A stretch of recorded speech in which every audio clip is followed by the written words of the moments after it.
On poursuit avec une remarque sur la régulation du gène. En fait, les gènes, même s'ils sont utilisés dans certaines de nos cellules, exploités dans certaines de nos cellules, ils ne sont pas constamment actifs. Et on va essayer de comprendre comment est régulée cette expression des gènes dans nos cellules. Alors j'ai choisi un exemple bien connu qui est l'opéron lactose. C'est un phénomène qui est présent chez les bactéries, mais qui peut s'appliquer dans d'autres cas de figure chez l'homme. Alors tout d'abord, je dois vous expliquer que la bactérie, lorsqu'il y a du lactose qui rentre en elle, eh bien, elle ne sait pas le métaboliser tel quel, elle ne sait pas l'utiliser tel quel, elle doit le transformer en glucose plus galactose.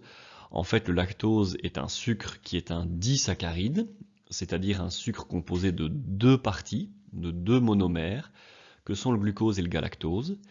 Et donc, il y a une protéine fabriquée par les bactéries qui s'appelle la bêta-galactosidase, qui va cliver le lactose en deux pour former du glucose et du galactose. A noter que les êtres humains fabriquent également de la bêta-galactosidase dans le tube digestif, donc pour digérer en fait le lactose, et ceux qui sont intolérants au lactose ne fabriquent pas correctement cette bêta-galactosidase et donc n'arrivent pas à digérer le lactose, n'arrivent pas à le cliver en glucose plus galactose. Ces deux monomères savent être utilisés par nos cellules pour fabriquer de l'énergie, ce qui n'est pas le cas du lactose. Alors, je vous explique ce qui se passe chez une bactérie en l'absence de lactose. Donc, lorsqu'il n'y a pas de lactose dans le milieu dans lequel elle évolue, ni en elle. Alors, les bactéries en général ne comportent qu'un seul chromosome. Parfois, elles ont également l'un ou l'autre plasmide. Je ne rentre pas dans ces détails-là, mais donc, au niveau de l'ADN de la bactérie, il y a différents gènes. Il y a notamment le gène de la bêta-galactosidase, dont je viens de parler, qui est précédé, comme on l'a déjà dit, d'une région promotrice, c'est-à-dire une séquence d'ADN qui se trouve en amont du gène d'intérêt, et qui va en fait permettre le recrutement de l'ARN polymérase pour la transcription, et qui va aussi permettre la régulation en fait de l'expression du gène. Alors en fait, il existe un autre endroit de l'ADN bactérien, un autre gène que j'appelle gène de régulation, qui est transcrit à partir de cette flèche et qui va donc être transcrit en ARN messager, traduit en protéine. Et cette protéine, c'est quoi? C'est une protéine que j'appelle un répresseur. Cette protéine, elle est fabriquée de façon continue par la bactérie, non-stop. À quoi elle sert, cette protéine répresseur?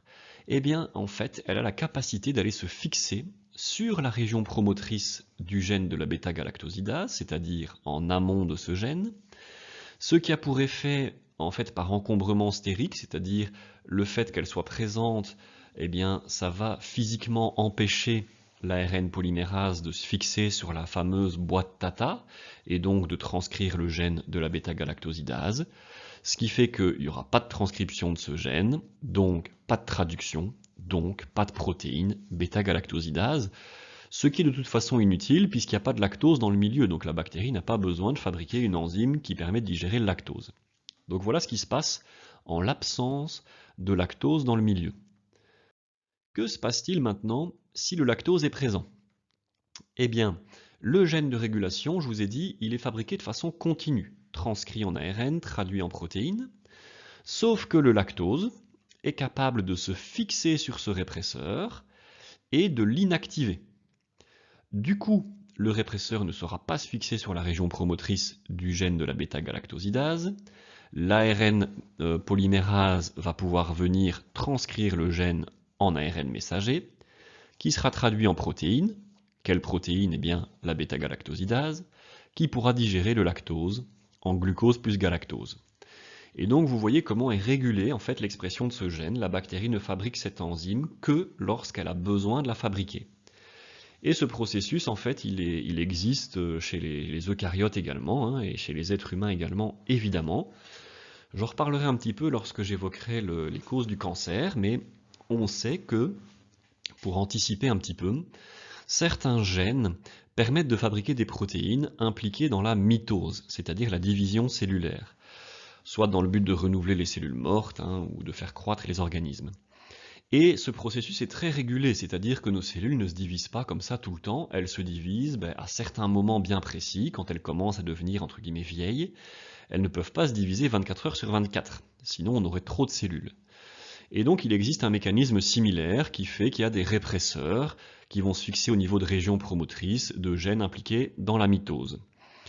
Si jamais, à cause d'une mutation génétique par exemple ici, imaginons que le gène soit muté, on verra les mutations génétiques ultérieurement, eh bien la protéine, peut-être qu'elle ne sera pas fabriquée, ou bien peut-être qu'elle sera fabriquée mais qu'elle ne fonctionnera pas correctement, et donc on pourrait imaginer qu'un gène impliqué dans la mitose soit anormalement transcrit, de façon anormalement importante, et que donc la cellule se mette à se diviser de façon anormalement importante.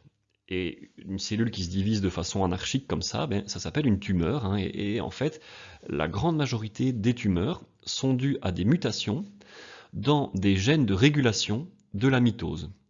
Il y a une fameuse protéine que les chercheurs connaissent bien, hein, qui s'appelle P53, qui est une protéine qui va un peu comme celle-ci avoir un rôle de répresseur sur la transcription de gènes impliqués dans la mitose. Et quand cette protéine n'est plus correctement fabriquée, eh bien, la cellule se divise anormalement, elle peut devenir cancéreuse. Donc on en reparlera plus tard, mais si vous avez compris déjà cette première approche, c'est déjà une très bonne chose.